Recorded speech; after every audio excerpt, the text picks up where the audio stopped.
캐나다에서 벌어지고 있는 수십억 달러 규모의 신형 잠수함 도입 사업, 오늘 한번 자세히 들여다볼 텐데요. 이게 사실 우리가 생각하는 단순한 무기 거래가 전혀 아닙니다. 자, 그럼 질문 하나로 시작해 볼까요? 잠수함 판매 계약을 따내려면 과연 어떻게 해야 할까요? 아마 정답을 들으시면 꽤 놀라실 겁니다. 네, 캐나다 잠수함 사업에서 이기는 진짜 열쇠는요, 사실 가장 좋은 잠수함을 갖는 게 아니거든요. 이건 그냥 거래가 아닙니다. 관계자들은 이 상황을 아예 경제산업 패키지 전쟁이라고 부르고 있어요. 말 그대로 전쟁인 거죠. 왜냐하면 이 경쟁 자체가 거대한 정부 대 정부, 즉 G2G 패키지 딜이기 때문입니다. 이게 뭐냐면 잠수함 하나를 팔면서 자동차, 기술, 에너지 같은 다른 산업 분야에 대한 국가적 약속까지 몽땅 묶어서 제안하는 방식이에요. 자, 이런 큰 판에 대응하기 위해서 한국은 그야말로 국가적인 원팀을 꾸렸습니다. 대통령실, 산업부, 방사청 같은 정부 부처는 물론이고요. 민간 기업인 현대차까지 합류했어요. 목표는 단 하나, 잠수함 그 이상을 보여주는 통큰 국가 제안을 하는 거죠. 그렇다면 캐나다는 대체 뭘 보고 승자를 고르는 걸까요? 이 평가 기준을 보면 이게 정말 보통 일이 아니구나 싶으실 겁니다. 한번 보세요. 정말 놀랍지 않나요? 잠수함 자체의 성능이 전체 평가에서 차지하는 비중이 고작 20%밖에 안 됩니다. 반면에 현지 일자리 창출이나 유지 보수, 그리고 산업기술 혜택 같은, 그러니까 캐나다 경제에 얼마나 오랫동안 기여할 수 있느냐가 무려 65%를 차지합니다. 이게 승부처인 거죠. 그래서 한 전문가가 딱 짚어서 말했죠. 이건 결국 누가 캐나다의 공장을 더 많이 짓고 일자리를 더 많이 만들어내느냐의 싸움이라고요. 정말 핵심을 꿰뚫는 말입니다.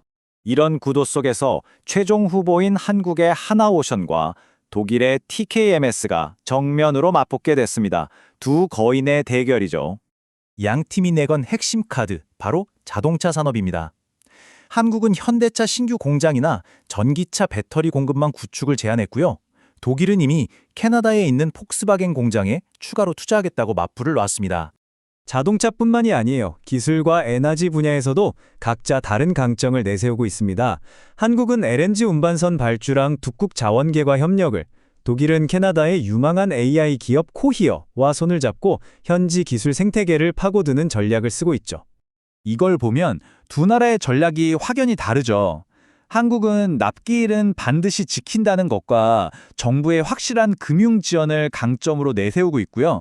반면에 독일은 현지 기술과의 융합, 그리고 캐나다 내에 친유럽 분위기를 적극 활용하고 있습니다. 자, 그럼 이제 막바지로 가고 있는데 앞으로 어떻게 될까요? 일정이 정말 빡빡한데요. 특히 한국팀에게는 넘어야 할 아주 큰 산이 하나 있습니다. 지금 아주 중대한 외교전이 펼쳐지고 있습니다. 곧 한국의 고위급 대표단이 정부 보증을 약속하기 위해 캐나다로 가고요. 그 결과를 바탕으로 3월에는 최종 제안서를 내야 합니다. 시간이 정말 없죠? 그런데 한국이 넘어야 할 가장 큰 리스크는 바로 정치적인 문제입니다.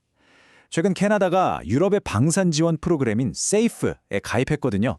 이게 캐나다 국방계에 유럽산 무기를 선호하는 기류를 만들고 있다는 분석이 나옵니다.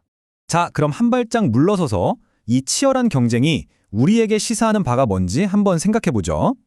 이번 캐나다 잠수함 계약은요, 앞으로 수십억 달러짜리 국제거래가 어떻게 이루어질지를 보여주는 하나의 청사진과도 같습니다. 더 이상 물건 하나만 잘 만들어서는 안 된다는 거죠. 이게 바로 새로운 게임의 법칙입니다. 잠수함 같은 첨단 제품으로 시작해서 거기에 대규모 장기 산업 투자를 묶고 정부가 확실하게 보증을 서주는 거죠. 그리고 최종적으로는 우리가 당신 나라의 더 좋은 경제 파트너다라는 걸 증명해야 이기는 겁니다. 결국 이런 질문을 던지게 됩니다.